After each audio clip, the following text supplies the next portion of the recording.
So people often say to me, I know this is my thinking, Kate, but I can't change it and I just feel trapped inside it still. And perhaps this isn't about changing anything. Have you noticed sometimes when you have familiar thoughts, the ones that you recognize, and it's almost like you wear them like a pair of glasses. And it's like, someone wearing some glasses with a yellow tint. And I might say, but the world isn't yellow. But for the person wearing the glasses with a yellow tint, it does look yellow. It looks yellow to them. And so when I say, but it's not yellow, what they hear is you're doing life wrong, or, there can be judgment, or nothing really makes sense, and we all get a bit lost and confused. And then for whatever reason, I think, when my daughter started to struggle with anxiety, I got to see my own filters.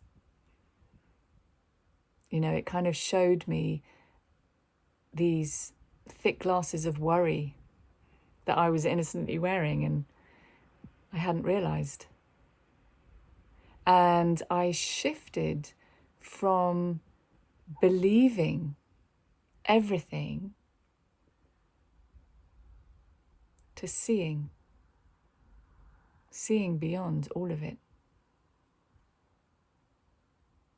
And I started to notice that, while I was wearing the worried glasses, I had no choice other than to worry. I saw everything with a worried tint. It began to make perfect sense. There's no judgment here.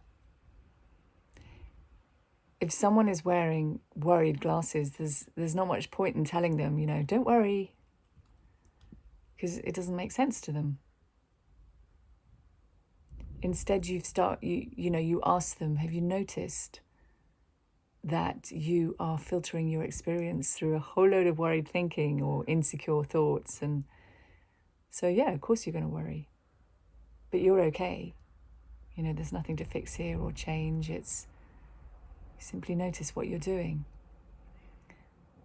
There's nothing inherently wrong with worry, and yet we always tend to say to someone, don't worry. And perhaps that's because we have innocently picked up our own worried glasses. Or perhaps we've picked up the I don't really feel okay when you're worried glasses. Can you stop worrying so I can feel better? That was me. But I could never see that. It's just worth pausing to kind of reflect on all of this and see what filters you have. It might be I'm not good enough. I feel different from other people. I wasn't, loved properly as a child, and I just feel that I'm not connected, or I feel a bit damaged. Or for my 13-year-old daughter, her filter was, I don't feel safe. And I don't feel okay when I don't feel safe. So, when she used to text me all through the day, there would be this repetitive phrase over and over, I just don't feel safe. Come and get me, take me home, so I don't feel safe. And then when I would take her home, she would be completely miserable. So, it never really made any sense. And I realized that rather than trying to convince her that she was safe, or that she didn't have to feel anxious, or I would encourage her to question her filters. That's all. Because filters don't look like filters. They look like reality. Thoughts don't look like thoughts. They look like reality. Not just to her, but to me, to you, to all of us. And then you start to get interested, what do I tell myself each day when I wake up? What is it that I believe about myself? And, you know, all the things that you don't even question, you know, you just think, this is who I am. Is it really who you are? Or is it what you're believing?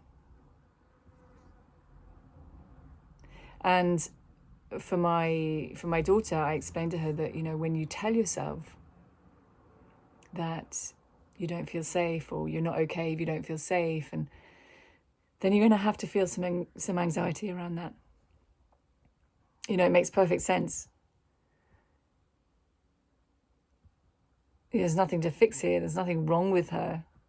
It's just about seeing what you're doing. And you're still okay, whatever you're thinking, whatever filters you have, whatever beliefs you're bringing alive, there's nothing to fix and change. And then you get to look with this calm curiosity rather than the panic that comes when you're trying to change something. When you're telling yourself, I'm not okay, I need to change this. And in this calmer space of awareness, there is an acceptance of all the filters and beliefs and thoughts. It's okay. All the beliefs we hold, there's nothing to change, nothing to get rid of, nothing to work out or process. In this calm space of awareness where we're no longer scared of our experience or our thoughts or our filters, then we get to see them, knowing that our well-being, our okayness isn't attached to any of them. You know, I spent years trying to fix my daughter, trying to convince that she was okay. But to be honest, I didn't really see that she was okay beyond her anxious thinking. I thought I had to get rid of the anxiety, get rid of the filters, get rid of the glasses that she was wearing before she could be okay. And so I was constantly trying to change her. And I couldn't see that I simply had everything upside down with my own thick, worried glasses that I was innocently wearing that I didn't see. And then for whatever reason, my glasses fell away. Probably because they were so heavy, and they just fell away just for a moment, and I got to glimpse life beyond all the filters. Just a tiny glimpse. But I couldn't unsee what I had glimpsed.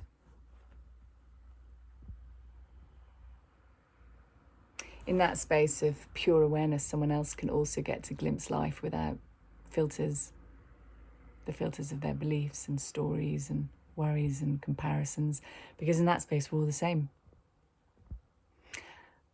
And moments later we might put the glasses back on. We're human.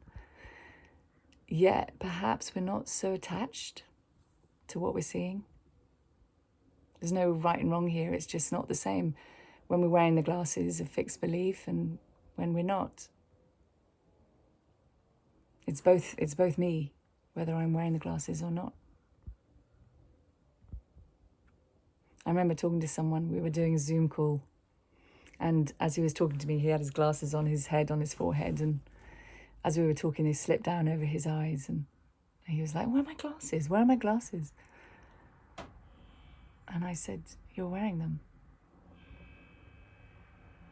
He hadn't noticed.